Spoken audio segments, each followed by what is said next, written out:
You are listening to the Life Coach School podcast with Brooke Castillo, episode number 129. Welcome to the Life Coach School podcast, where it's all about real clients, real problems, and real coaching. And now, your host, Master Coach Instructor, Brooke Castillo. Hello, everyone. Today, we are talking about weight loss and overeating tools. This is part one of a two-part series. I've had many people tell me that I tend to make very long podcasts when I'm talking about weight loss. They can tell that it's my passion and that I get a little carried away. So I'm not going to make any promises today. I really have learned so much in the past 2 years when it comes to weight loss, and I have a lot to share. But what I learned 10 years ago and what I taught 10 years ago is still very valid. And I'm going to revisit those tools here with some new added insight. And all of those tools can be found in my book, If I'm So Smart, Why Can't I Lose Weight?, that you can find on Amazon. And I'm going to talk about a handful of those tools on this podcast today. And then when I do the part 2 version, which will be in 2 weeks, I'm going to talk about some more of the advanced tools that I have developed as I have done further research into the brain and also into hormones. I will be presenting all of these tools in detail when I launch my overeating workshop live, which will be coming up in October. And it will be taught in 2 full days here in El Dorado Hills. And I would love for you to join me in that workshop. We are going to spend a lot of time learning, and I'm going to be breaking it all down for you. I've never taught this material live before in person, and I'm going to have some of my students who have gone through my 6-month program who have lost weight in my Stop Overeating Masterclass, and they're going to be contributing information and their personal experience of these tools and how they've applied them. So you'll be able to ask them questions. I've also applied all the tools myself and can speak to them. And I am also going to be doing coaching live for anyone who is in the process of losing weight and has been applying these tools and needs help. So it will be lecture, and I will be teaching a lot of concepts, but it will also be a workshop in the sense that I will be coaching you on your specific questions and issues. And then we will also do some small group work to apply the tools. So it's going to be a great combination of all of that. If you are interested in joining me, we opened up the enrollment last week. So it is on live. If you are listening to this when it comes out, you can go and check it out at thelifecoachschool.com and then click on workshops. So in this podcast, I'm going to go through the tools and I'm going to talk to you not based on any of my notes and not based on anything that I've taught before in terms of referencing it. I'm going to talk just off the top of my head based on my knowledge, because I feel like I have so many different sources of information that I've learned. And often when I do a podcast, I have a page full of notes that has a lot of references to it. And so I end up teaching in a way that's very specific and accurate. And I definitely want to teach in a way that's specific and accurate tonight, but I also want to talk about it in terms of all the integrated knowledge that I have. So what I learned 10 years ago, how I've applied it to my life, how I'm working on it with clients, and what I know. And I'm going to condense it down as much as I can so I give you the nuggets. If you want more, again, you need to come hang out with me live, and we're going to go into much more depth. We have many more hours to discuss it in person than we will on this podcast. So the first overeating tool that we must discuss is hunger. There's 2 reasons why we overeat. There's one reason why we're overweight, and it's because we eat more than our body requires for fuel. But there are 2 reasons why we overeat, which is eating more than your body requires for fuel. One of them is hunger, and one of them is desire.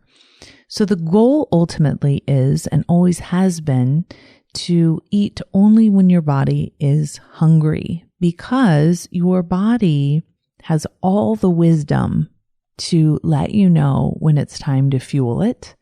And it has all the wisdom to let you know when it's time to stop fueling it. And it also has all the wisdom to give you the feedback on what fuel it most wants to utilize. So I teach a concept called the hunger scale, and it's very important that you are able to read your own hunger scale. So many of you are so detached from your bodies that you have no idea when you're hungry and you have no idea when you're full. And so you can't possibly eat when you're hungry and stop when you're full because you have no idea what that even feels like. So first you have to understand the difference between the sensations that happen in your body that are involuntary and the emotions that happen in your body, which are caused by your mind. And the reason why many of us are tuned out from our hunger is because we have tuned out from our bodies in order to not feel. And this was a protective mechanism that we did usually when we were much younger because we don't have the coping skills to manage our emotions. So the way that we have learned how to manage our emotion is one way is by disassociating from our body. And the second way is by overeating, which dulls the vibration in your body. Okay, so you can see why food is often a choice for many of us when it comes to coping. When we feel anxious and when we feel stressed, we can eat and dull and disassociate from our bodies. Okay, so once we tune into what I call the hunger scale, which goes from -10 to +10 on a line, 0 being neutral, you can start identifying where you are in terms of the sensation of hunger. Now, the sensation of hunger will be something you can identify within your body. It's not a general vague explanation. It is, I feel hungry in my stomach. I feel hungry in my head. And this is exactly what it feels like. I feel it in my throat. I feel it in my chest. I feel it in my stomach. Wherever you feel hunger is how you will identify it. And then you're going to quantify it by putting it on a scale. On a scale of -10 to +10, where are you in terms of hunger? And this is a tool that I have spent months and months with clients perfecting and having them practice. So many of them have no idea how to identify either one of those numbers. And so we take our time to really get to know where we are on the hunger scale, tune into our body, and be really clear about that. Now, the only issue that happens with the hunger scale, and this is something that I did not discuss in depth in my book, If I'm So Smart, Why Can't I Lose Weight? I just mentioned it briefly because I didn't fully understand how important this factor is when it comes to identifying where you are on the hunger scale and eating in that way, is that your hunger scale must be calibrated. And when you put condensed food into your body, food that the body hasn't been eating throughout its evolution, it can completely throw off the hunger scale because it throws off your hunger hormones. And so one of the best ways to make sure that you have a calibrated hunger scale is to eliminate all sugar and all flour from your diet for a period of time so you can calibrate it. Sugar and flour wreak havoc on the glucose in your body, and they make your insulin drop and they make your blood sugar drop to the sense where you feel like you're hungry even when you're not. And when you drink a lot of condensed sugar, your body doesn't recognize that you've ingested calories. So you may still feel hungry even though you have, plenty of empty calories within your body. So for those of you who feel like you're hungry an inordinate amount of time, or you feel like you're hungry and full and it's all over the place, it's probably because you're eating a lot of sugar and flour. So I recommend that in order to calibrate your scale, you eliminate those from your diet. And here's the other thing that you will experience. If you decide to do that, so you can tune into your body, you will go through, especially if you've been eating a lot of sugar and flour, you will go through a period of withdrawal from sugar and flour, and you will feel terrible. And this is why most diets don't work for people, because they go on diets, and diets typically eliminate a lot of sugar and flour. And so people go through withdrawal, and so they think the diet is making them feel terrible. And really, it's just their own withdrawal from those condensed foods that the body has become dependent on, literally. And so if you're going to do this, I just want to warn you that you will go through that withdrawal period. If you do, it's really important to identify the feeling of withdrawal and how it differs from the feeling of hunger. A lot of times I have my students are feeling withdrawal and thinking it's hunger, right? Because it feels like I need to eat starchy and sugary and floury carbohydrates immediately. That is withdrawal. Okay. Hunger is much more subtle and it's much less urgent than withdrawal. And so those are two things that you really need to take into consideration when you are calibrating your hunger scale. The other tool that I teach that is really helpful when it comes to eating is the 4 types of eating and being able to categorize the ways that you eat. And one of the questions that you can always ask yourself is, why am I eating this right now? And there's one of 4 answers. One answer is, I'm fueling my body. And if you are fueling your body, it means you're eating food that is nourishing and fueling to your body, and you are hungry. We call that fuel eating. The second reason you might be eating is what we call joy eating. And we plan this into our eating always. And it is maybe once a week where you decide that you are going to eat something for the pure joy of it. Now, some people like to do a little bite of something once a day. Most of my clients like to do like a dessert or something that they don't consider fuel for their body, but they just consider it for pure enjoyment, and they eat that. And the rules around joy eating are that you eat and taste each bite thoroughly. I have an amazing tool for this. It's called the Tedious Powerful Worksheet that I'll be giving out. I'm actually going to be giving out a book on overeating at the workshop, and it will have that worksheet in it. I have never changed that worksheet since I've created it, and it is really powerful. And you eat it and you actually taste every bite of the food that you're eating, and you'll be surprised at what you'll learn about yourself, what you'll learn about your own eating. The third type of eating is what I call fog eating, and that's when you're eating with no awareness. You're completely unconscious. You're eating in order to disassociate, in order to be outside of your body, in order to fill your body up and cause blood reactions within your body so you don't have to experience whatever it is that's going on for you emotionally. And the last type of eating is what I call storm eating. A lot of people would call it binge eating, and it's when you're eating against your own will. And that's where you are eating and you're eating in a frenzy, you're eating very quickly. You feel like you're unable to stop yourself, but you're aware that you're doing it. And that's what makes it different than fog eating. Fog eating is kind of like you get to the bottom of a bag of chips and you wonder where it went. Okay. So those 2 tools alone are the tools that I used to increase my awareness around my eating and to lose 70 pounds over, what's it been now, 12 years ago. So, and I've kept it off then since. So I think that if you master any tools, those 2 are the most important. Tuning into your hunger, knowing when you're hungry, making sure you're calibrated by, and one of the questions you may have for me is, do I really need to give up sugar and flour? And my answer to that is, if you're eating only when you're hungry, right? And you are losing weight, then it means that, and you're overweight, it means that your hunger is calibrated. Your hunger scale is calibrated. Just keep doing that. It's like always do the minimum effective dose, right?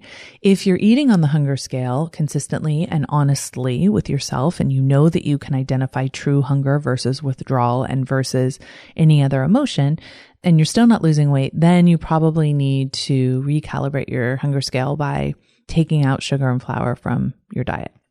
The next tool that everybody must be able to manage is feelings, and the feelings tool, most specifically managing urges.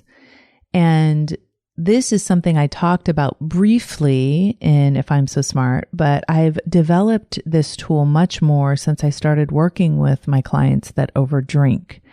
And one of the things that we have to get good at doing if we are emotional eaters, which means we eat for reasons other than hunger. Once we've calibrated that hunger scale and we're eating only when we're hungry, there will be many times when we want to eat when we are not hungry.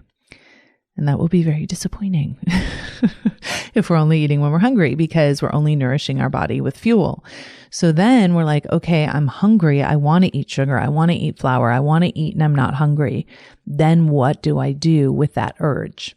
And there's a process that I teach that teaches you how to be present with an urge to eat, to allow an urge to be there and to not resist it and to not react to it.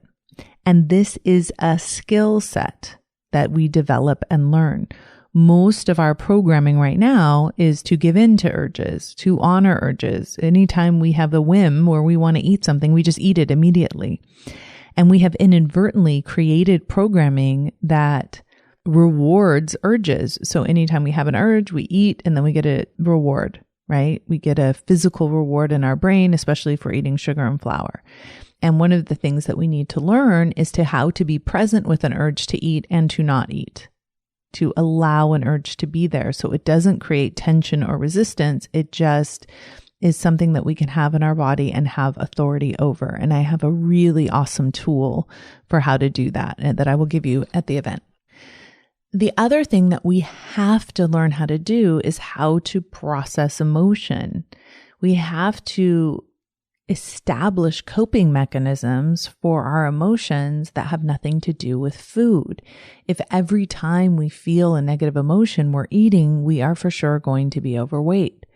So what is the alternative? The alternative is being present with an emotion. Most of you, as you know from listening to this podcast, need to learn how to be present and allow an emotion without reacting to it, without resisting it, without avoiding it, right? Just letting it be there. So one of the things that I like to teach is that you can watch yourself have an emotion. You can describe an emotion as if you were describing it to a Martian, as if you were describing it to someone who had no idea what an emotion is. And in that way, you get relief from the emotion because you're not in the throes of it and you're not at war with it. So you're not resisting it. And that is the skill that ultimately sets us all free. And that's the meta skill that you can then apply to everything in your life. So although it will for sure help you from overeating when you have urges, it will also most definitely help you from any other urge you have in your life that doesn't have to do with food. The urge to procrastinate, the urge to yell at someone, the urge to be lazy when you really want to get work done, right? Once you learn this skill as it applies to food and eating, you will then be able to apply it to other things in your life. So there is a huge amount of power in being able to manage urges that are trying to get you away from feeling your emotions and instead walk into an emotion, experience it, be able to explain it and not be afraid of it. Feelings are harmless if we allow ourselves to feel them. Where feelings get us into trouble is when we resist them and fight them and react to them and avoid them. That's when feelings become a problem. When we allow our feelings to be there, they are very harmless and they actually have so much to teach us and so much to tell us.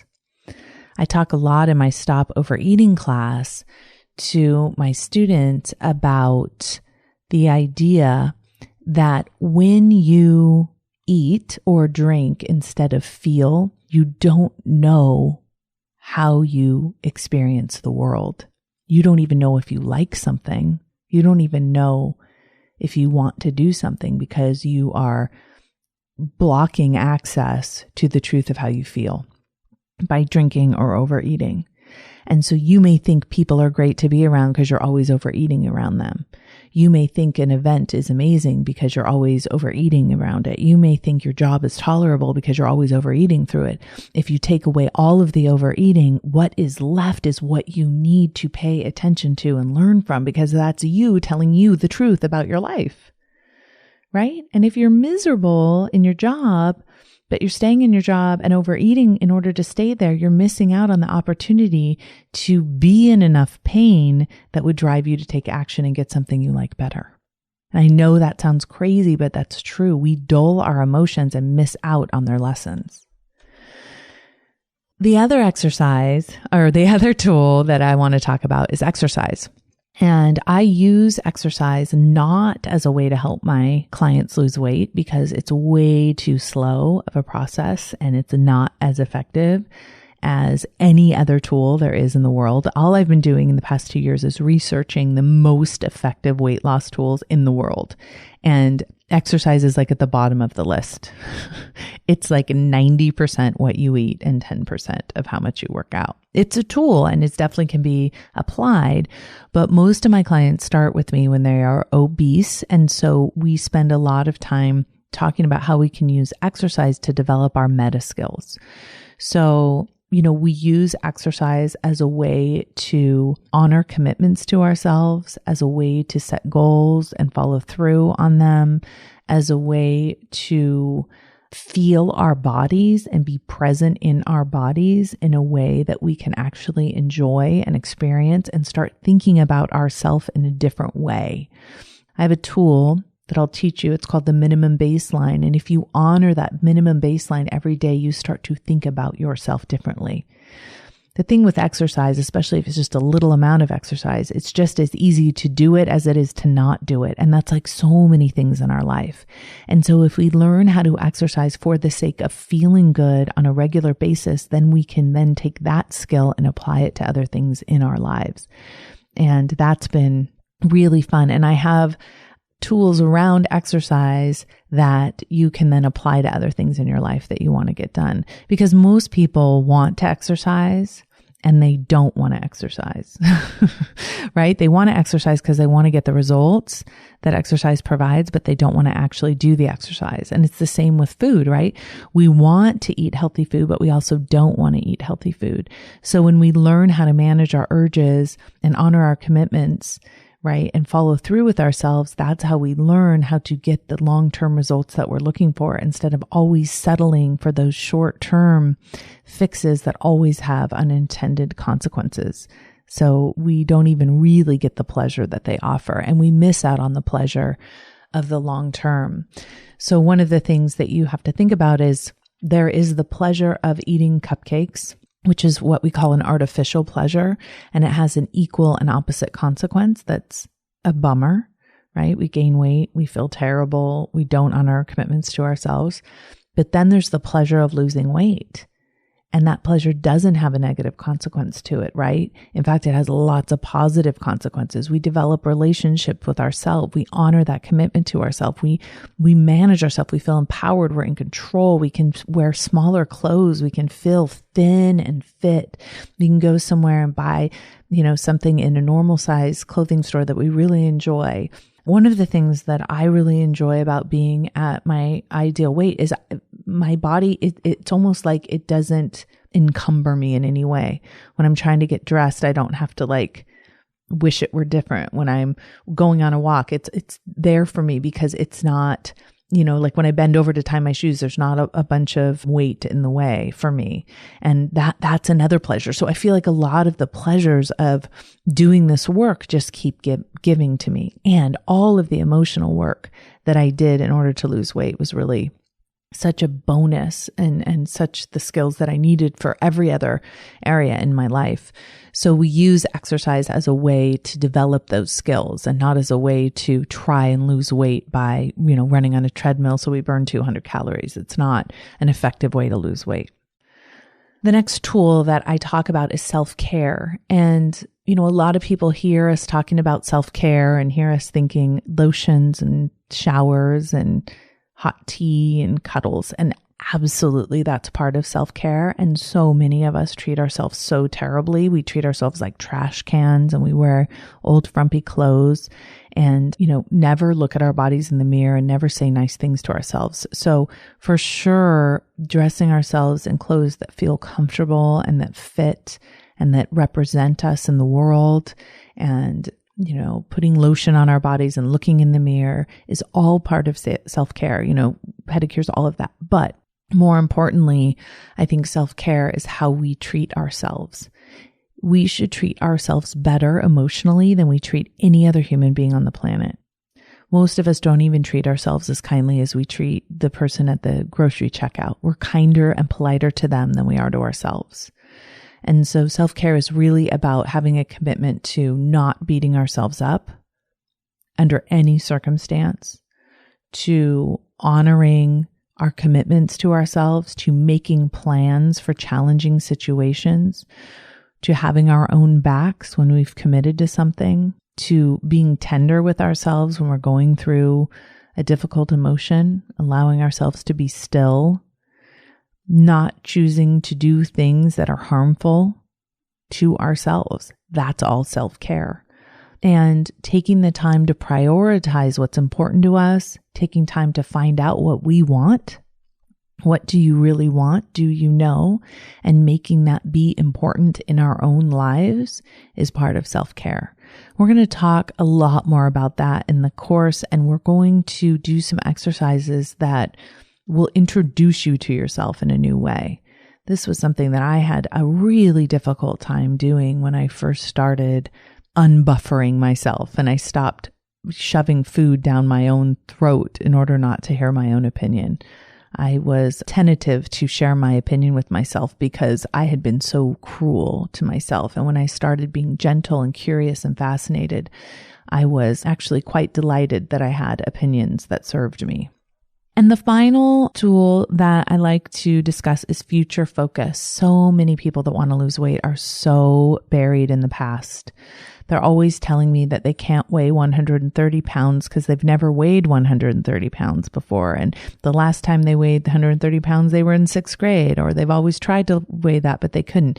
And so all of their reasons for not being able to weigh what they weigh is because of something from the past. And that is always going to prevent you from creating the future that you want, because your past cannot create your future if you want your future to be bigger than your past. And you want your body to be smaller, right? So we do some future focus exercises and start focusing on our future and talking about our body and visualizing it in the future. When I give you a weight to consider, I don't want you to go back to when you were in 3rd grade. I want you to picture your 45-year-old body. I'm 44, right? My 44-year-old body. What is it going to look like when I weigh 145 pounds now? Versus, last time I weighed 145 pounds was in 5th grade. And so I'm imagining that body. Okay. So it's really important to be able to visualize your future self. And of course, through all of this, we have to talk about thoughts. Thoughts create everything. One of the best tools that I have for working on this is the scale. I highly recommend that my clients weigh themselves, not because I care what they weigh, but it's a very important indicator of whether what you're doing is working, but it's also even a better indicator of what's going on in your mind. And what's going on in your mind creates your feelings and your actions and your results. And so if we want to create a certain result in our life, we need to make sure we're thinking the thoughts that will create that result. And when I first start working with my clients on losing weight, their thoughts are usually very doubtful and very cruel. And so that's the work that we need to do. We need to see what's going on in your mind and change those thoughts about you. Change those thoughts to really positive, motivating, encouraging thoughts. And I want to say that when you're changing your thoughts, this is not something you do once and then think that you're done. Your neural programming in your brain is pretty grooved in there. And in order to change it, we have to deprogram and basically starve those thoughts to death and reprogram new thoughts by practicing them and repeating them and repeating them and repeating them and rewarding them. You have to be proud of yourself and curious with yourself and interested in yourself and kind to yourself in order to get the results you want. I've never seen a client beat themselves into permanent happy thinness. It's always been the other way. It's always been kind. And a lot of people think when I say kind, that means let yourself eat whatever you want. That's not kind. Like, think about a small child. And if they want a bunch of candy, would it be kind for you to let them eat all the candy they want? Oh, okay, go ahead. That's unkind, right? They need to have direction and discipline for their own good. And so do you. And so you need to look at your desires that are going on in your brain, those conditioned desires, and give them supervision. And so that's where the thought work is everything. And you need to, and we'll go through this process where you think about your thoughts, right? We think about what are the thoughts, and you may not even be aware of them. I'm always pointing out to my students thoughts that they have that they didn't even realize they had. And when you hear from my clients who have gone through 6 months and have lost a tremendous amount of weight, you will see that the thoughts they had at the beginning of the program and the thoughts they have now are completely different, which makes sense, right? Because the thoughts they had at the beginning of the program gave them the results of being overweight, and the thoughts that they have now are giving them the results of having lost weight and being thinner. So that will be really fascinating. And then you can think about what are the thoughts you need to be thinking in order to get the results you want, and running those models and understanding those, and then being able to practice those thoughts and rehearse those thoughts and become a person who thinks those thoughts even unconsciously, even without effort, because you've practiced them so much. So that is part 1 of the overeating tools. Again, I gave you as much as I can in this short amount of time. And I know that I was a little even long-winded there, but if you are interested in this and you want to apply it to yourself or to your clients, I really want to encourage you to come see me live. This is my jam, right? This is talking about overeating and weight loss and these tools. This is all my life's work right here. We're going to talk in 2 weeks about some more advanced tools. Basically, you have all these tools I've just given you are everything you need to lose a significant amount of weight. I have literally have thousands of people who have lost 50 and more pounds by just applying these tools in their life and practicing them. If you are someone that has applied all these tools religiously and you're still having trouble losing weight, it is probably because you're over the age of 40 and you don't understand how your hormones work or how your neurotransmitters work. So if that is the case, make sure you join me in 2 weeks and I'm going to tell you more about that. If you want to take this all to the next level and understand this and study it on a deeper level, I'll see you live in October. Go to lifecoachschool.com. Go to workshops and you'll find out more about that. All right, you guys have a beautiful, wonderful week, and I'll talk to you next week. Bye-bye. Thank you for listening to the Life Coach School podcast. It is my honor to show up here every week and connect with people that are like-minded, wanting to take their life to a deeper level with more awareness and more consciousness. If you are interested in taking this work to the next level, I highly encourage you to go to thelifecoachschool.com/how-to-feel-better-online. It is there that I have a class that will take all of this to a deeper application where you'll be able to really feel and experience how all of these concepts can start showing up in your life. It's one thing to learn it intellectually. It's another thing to truly apply it to your life. I will see you there. Thanks again for listening.